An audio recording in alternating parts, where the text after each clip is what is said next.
తిరుమలలోని అన్నమయ్య భవన్లో తిథిదే ధర్మకర్తల మండలి సమావేశం చైర్మన్ బిఆర్ నాయుడు అధ్యక్షతన జరిగింది. ఈ సందర్భంగా పలు కీలక నిర్ణయాలు తీసుకుంది తిథిదే. ఒంటిమిట్ట రామాలయంలో 42 లక్షల వ్యయంతో బంగారు కలశం ఏర్పాటు చేయాలని పాలక మండలి తీర్మానించింది. దేశవ్యాప్తంగా తిథిదే కార్యక్రమాల నిర్వహణకు ఓ కమిటీని ఏర్పాటు చేయనుంది. కంచి కామకోటి పీఠం పాఠశాలకు 2 కోట్ల మేర నిధులను కేటాయిస్తూ తీర్మానాన్ని ఆమోదించింది.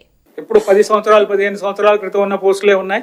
బట్ భక్తులు మాత్రం అన్నప్రసాదాలు చేసే భక్తులు మోర్ దాన్ డబుల్ అయిపోయింది. అంటే వేలల్లో ఉన్న భక్తులు లక్షల్లోకి వచ్చేసారు. దాని వలన ఎన్నో పోస్టులు ఖాళీగా ఉండడం జరిగింది. అంటే మనకు ఉన్న సిబ్బంది కూడా చాలా సరిపోవడం లేదు.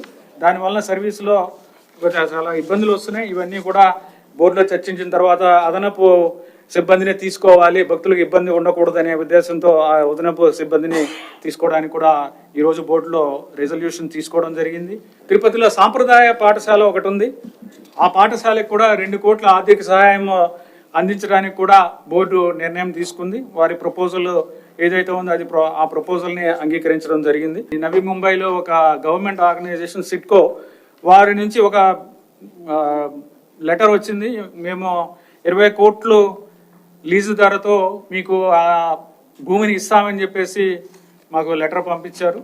దీన్ని బోర్డులో చర్చించిన తర్వాత దీన్ని గతంలో అయితే దాన్ని తక్కువ ధరకు తీసుకున్నాం కాబట్టి దీన్ని తగ్గించాలి అనేది ఒక రిక్వెస్ట్ పంపిద్దాము. ఆ తగ్గించడం ద్వారా ఆ భూమిని మనము టీటీడీ తరఫున టీటీడీకి తీసుకుని టీటీడీ ఆధ్వర్యంలో తీసుకుని అక్కడ మనకి అమ్మవారి ఆలయాన్ని కట్టితే బాగుంటుందనే ఉద్దేశంతో క్యూ లైన్లో వేచి ఉన్న వాళ్ళు అంటే వీకెండ్స్లో చాలా మంది వస్తారు. ఒక్కొక్కసారి 4 కిలోమీటర్లు కూడా క్యూ ఉంటుంది. కానీ ప్రస్తుతం తక్కువ టాయిలెట్లు ఉన్నాయి. ఈ టాయిలెట్లు సరిపోవడం లేదు.